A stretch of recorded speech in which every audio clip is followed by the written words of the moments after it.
1991 সালের 21শে জুলাইয়ের ঐতিহাসিক সেই দিন, যেদিনকে মমতা বন্দ্যোপাধ্যায় সভা ডেকেছিলেন সচিত্র ভোটার পরিচয়পত্রের দাবিতে, সেদিনকে অনেকে মারা গিয়েছিলেন পুলিশের গুলিতে। এবং টিএন সেশন তখন ছিলেন ভারতের নির্বাচন কমিশনার।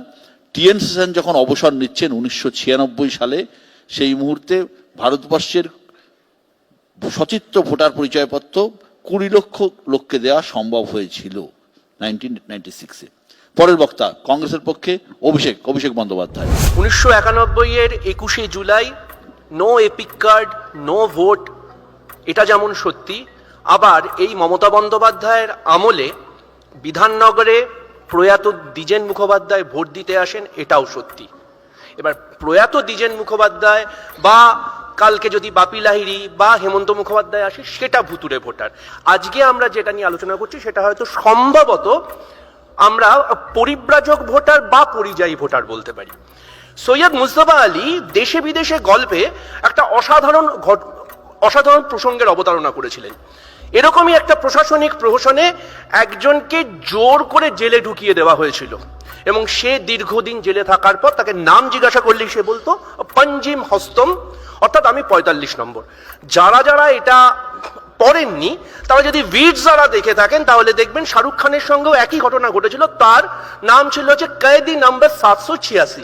একই রকম প্রশাসনিক প্রহসন। এবার আমি জানি না যে বিজেপি সৈয়দ মুজতবা আলী বা শাহরুখ খান মুসলিম বলে তাদের সিনেমা বা লেখা সঙ্গে সাজুজ্য রাখে কিনা, কিন্তু ইনসিডেন্টালি বা অ্যাক্সিডেন্টালি এই জালিয়াতির সঙ্গে অসম্ভব মিল। কিরকম? একটু আগে পার্থদা বললেন বা শিবাজিদা বললেন, অনেক ভূতের কথা বললেন।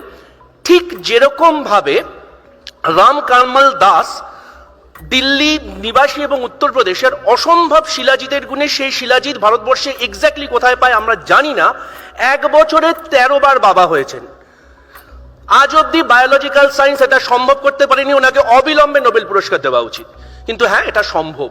13 বার উনি বাবা হয়েছেন এবং ওনার 45 জন সন্তান, এবং এটা নির্বাচন কমিশনের ডেটা বলছে। এবার প্রশ্নটা হচ্ছে যে এরা থাকছে কোথায়?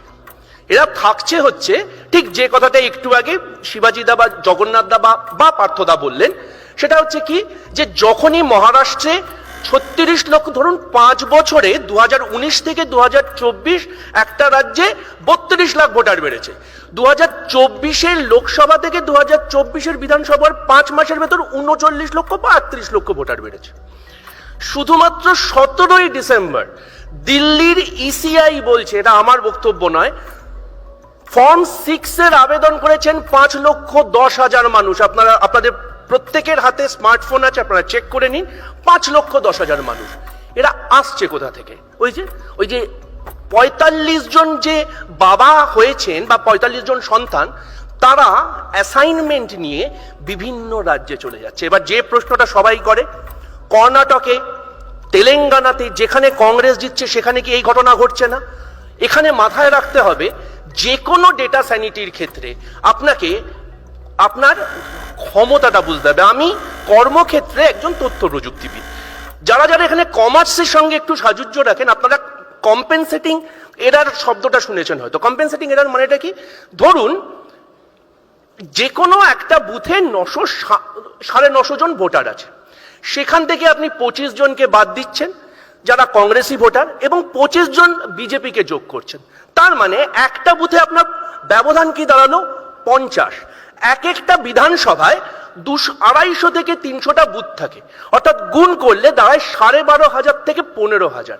আপনারা হিসাব করে দেখবেন, কয়েকটা জায়গা বাদ দিলে অঙ্কের বিচারে অন্তত 12,500 থেকে 15,000 ব্যবধান হয় না। এটা সম্ভব এবং এটা হচ্ছে। আধার কার্ড কি এর সলিউশন?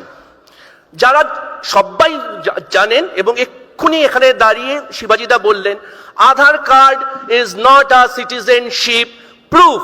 182 দিন এখানে ভারতবর্ষে থাকলে আপনি আধার কার্ড পেতে পারেন। বিজেপির পক্ষে বুঝতে সুবিধা হবে, আদনান সামির আধার এবং ভোটার কার্ড দুটোই থাকতে পারে, কিন্তু তসলিমা নাসরিনের আধার কার্ড থাকলেও ভোটার কার্ড থাকবে না, কারণ তসলিমা নাসরিনকে আপনারা নাগরিকত্ব দেননি, যেটা আপনারা আদনান সামিকে দিয়েছেন। বিজেপি আমাদের ভারতবর্ষকে একটা হিন্দু আফগানিস্তান বা হিন্দু তালিবান বা একটা হিন্দু পাকিস্তান করছে। আপনারা কি সেটা চান? একটু ভেবে দেখবেন। ভালো থাকবেন এবং এই পরিযায়ী বা পরিব্রাজক ভোটারদের আটকে দেবেন। ধন্যবাদ। অভিষেক, তুমি আসন গ্রহণ করো।